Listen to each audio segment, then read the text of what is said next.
What up, my Behind the Bastards podcast fans? That's me trying to steal Robert Evans' terrible introduction, because I'm super lethargic and low energy right now, and I can't actually be amusing. But what we're going to do today is finally test all of the coffee infusions that we started experimenting on a long time ago. It's the reason that I'd even forgot that we had port, because it got moved down to sit behind this on the shelf. And so let's start with the port, because it's gone totally untested. Like, I opened the bottle, poured some in here over 2 tablespoons of coffee, and then fucking forgot about them under the bar.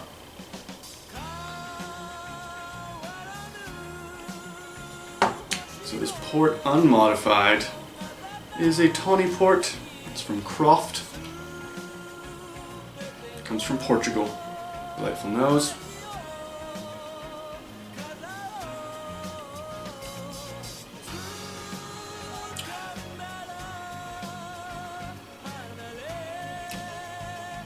Tastes like nice port. It's kind of, I don't know, maybe it's just that I've had so many cocktails and things lately that I'm used to like a lot of complexity in flavors, but it tastes really simple.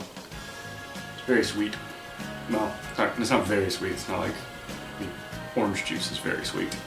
This is just sweet for booze.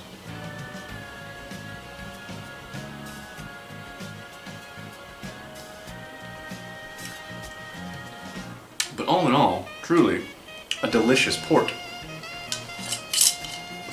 Now, with a week of infusing into coffee, this already is an intense coffee smell. I'm gonna make sure the camera's angled correctly. It looks weird up here. Right? I'm not crazy. It looks weird. What do I care? Just trying not to get too many beans in. Like I said, extreme coffee smell in this, and it's 2 tablespoons of beans. Yeah, all you get is coffee on the nose.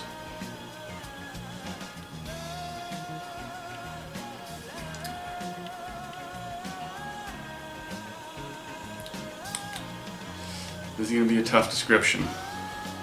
It's like 90% coffee up front, and then the sweetness kind of kicks in over the course of it.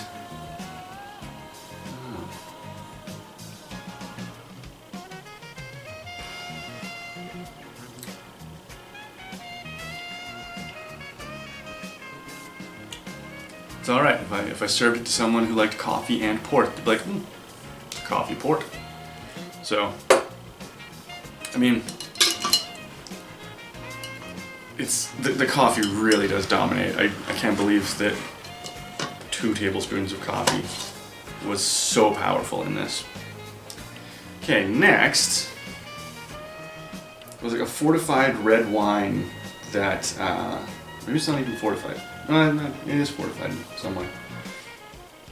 That Liv thought was sweet vermouth.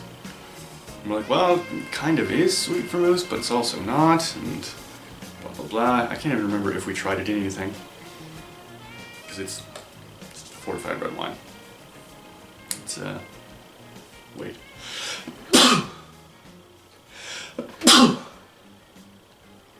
Ouch.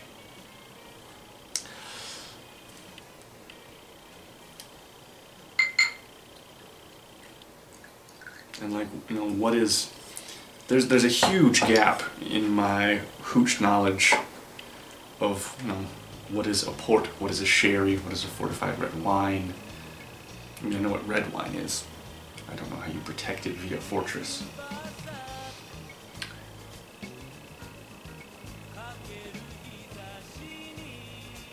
Because this has that kind of smell very similar to brandy or port or sherry, like all the things that I associate with that. kind of thing one might research before shooting a video, but fuck me.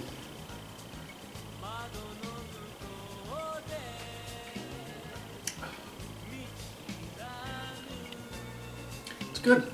I actually like it a little more than port because it's a little more complex. There's a few more flavors to work through. I don't know how much of it I ever really want to drink, and it does evolve into tasting like vermouth. If anyone watched these videos, the comments would just be tearing me to shreds, but luckily, no one does.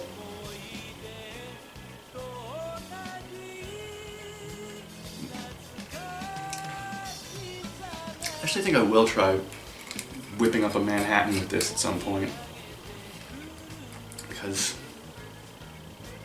it's more tolerable than fucking vermouth. God, we hate vermouth here. Okay, now if you coffee it up, what do you end up with? Nothing but coffee on the nose.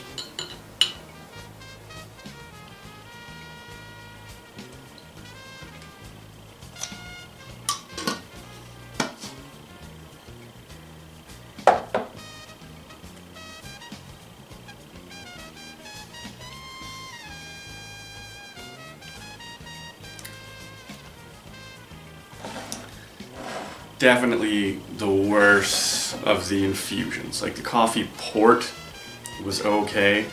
I deem this undrinkable. No one's gonna choose to drink that. No one's gonna, like, I've drank some strange things, as a watcher of the channel would know, but my god, that was like, it's weird that I didn't mind the base ingredient and I love coffee, but the two things just simply don't go together. Okay, then there's this rum that we don't like, and I grabbed it because it came wrapped in this kind of thing. Can't really do that, but if you get a bottle of of Plantation 5, or a lot of bottles of rum, they come wrapped in like banana leaf type stuff. And drunkenly, I was like, I don't care what that is, I'm grabbing it. It's fucking tiki. That's actually what I talked like. That was an accurate impression of myself. And then we kind of found that we didn't like it, especially because we already had a bottle of Plantation 5 here, which is, as far as I now know, the best rum ever. Never had it better. And then we also have a bottle of Sailor Jerry's, and we have a bottle of Trader Vic's White, and we have another bottle of Plantation 5 here. So we're set for rums. We need an overproof rum, I guess, to make certain tiki drinks. But the thing we're actually missing for making a good zombie is Velvet Falernum. Also, I should admit, oh yeah, and we have Black Strap rum as well, which I sincerely love. And what reminded me of that is the fact that I don't actually like rum. Like I said, I enjoy Plantation 5 here. It's the best rum I've ever had, but rum just does not appeal to me. Like, it's really the only liquor that I shy away from. Like, I think rum and cokes are disgusting. It's a waste of coke and rum. So yeah, this rum being already noted as mediocre, I'm not going to enjoy this.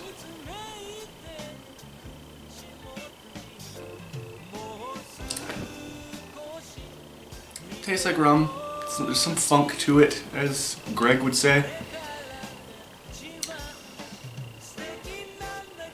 But it's just so not interesting. It's just not complicated. It's just, well, I shouldn't be too hard on it.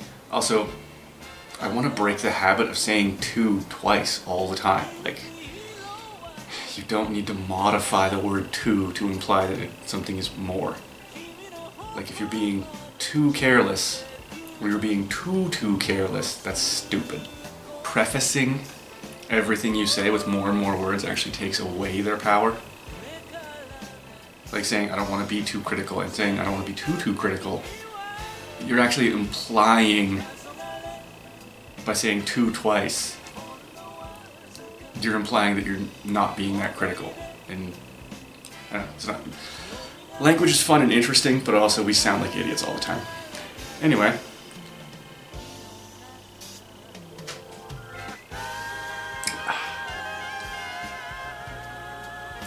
So that is a typical rum. I can't remember where this is from again.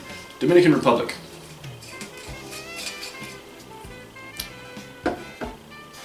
How is it? You soak 2 tablespoons of coffee in 2 ounces.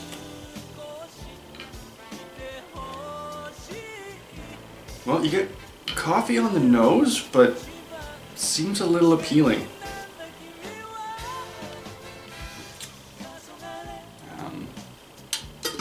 Coffee doesn't seem to wipe out every other aromatic, and it seems like there's a more complex flavor up in this bitch.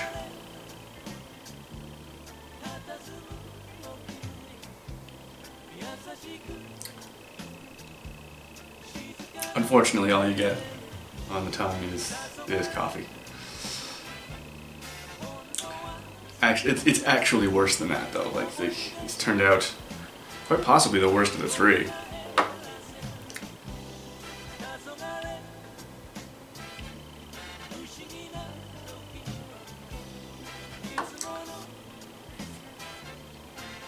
Yes, coffee to rum is the worst of the 3. Coffee to port is the best.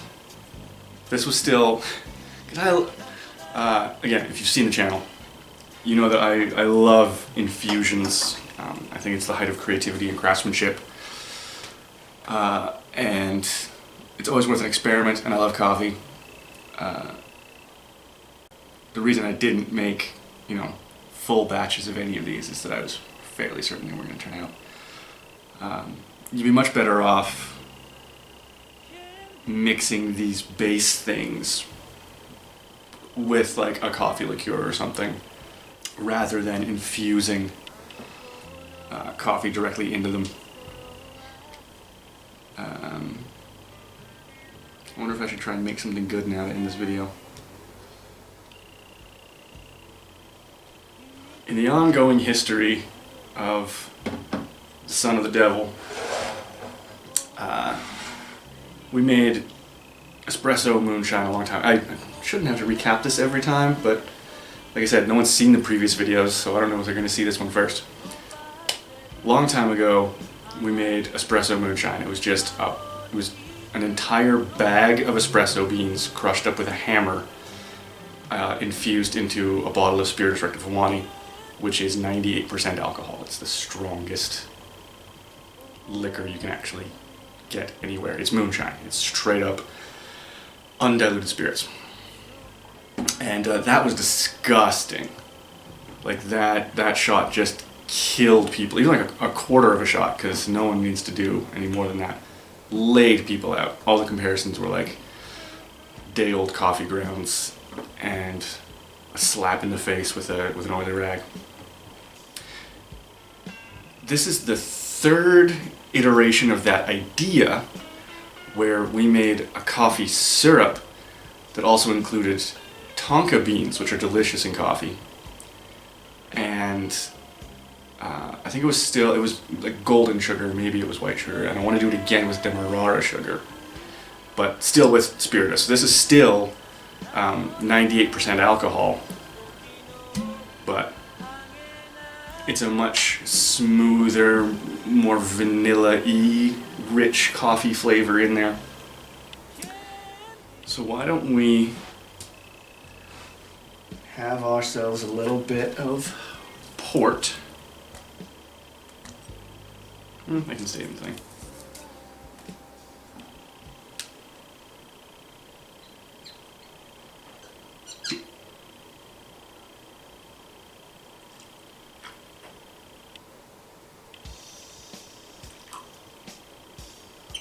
Unfortunately, you have to pour a lot of port in because the port has to win this flavor contest. And then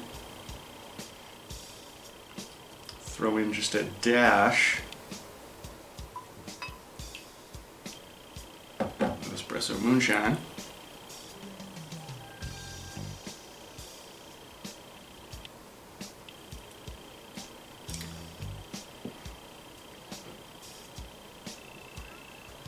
interesting. I don't know if anyone else would like it. I don't mind it. The coffee syrup, the tonka bean comes through. Tonka bean is a suspiciously invasive flavor. What you do is, in your coffee grinder, put in your normal amount of coffee grounds in a single tonka bean, and then grind it, and that pot of coffee will have an upfront, ever-present flavor of tonka bean, which is like similar to vanilla, but just a bit darker and richer and more complex.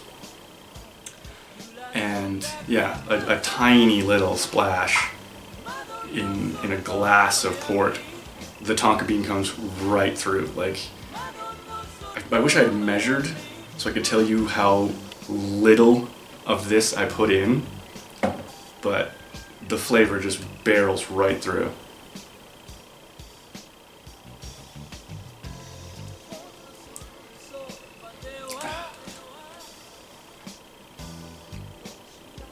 Good though. Again, I don't know if anyone, do people drink port on the rocks? I think not.